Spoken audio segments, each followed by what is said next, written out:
Today on Naga Automates, we are going to build a simple but powerful Python website monitoring script. This script continuously checks websites and alerts us with a beep sound if any site goes down.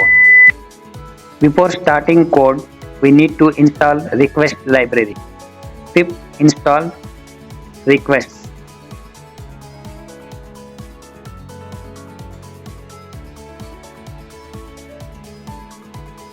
Let's code.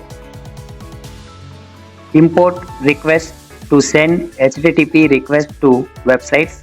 Import time to add delay between checks. Imports winsound to play an alarm sound.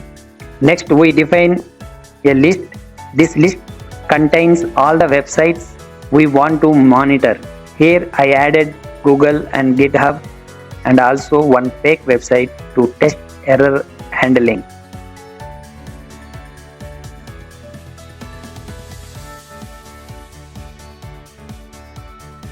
Check interval means our script will check all websites every 5 seconds.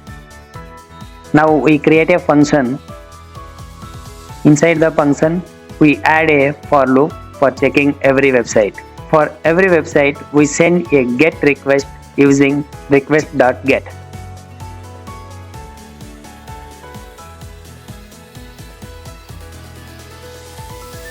If the response status code is 200, it means the website is up.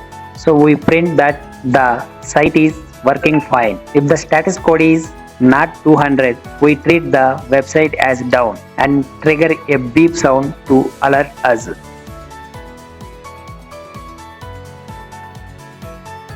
If the website is completely unreachable, a connection error occurs. In this case, we print failed and play a longer alarm sound.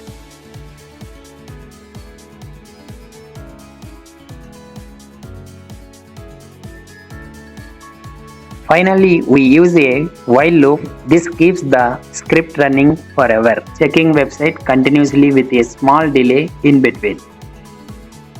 Save the file.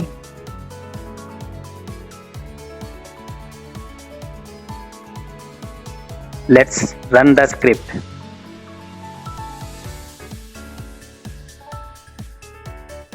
You can see Google and GitHub are up, and the moment a website goes down, listen to that beep. That sound is our real-time alert. This is a simple real-world Python automation useful for system administrators and DevOps engineers. If you like this video, don't forget to like, subscribe and follow Naga Automation.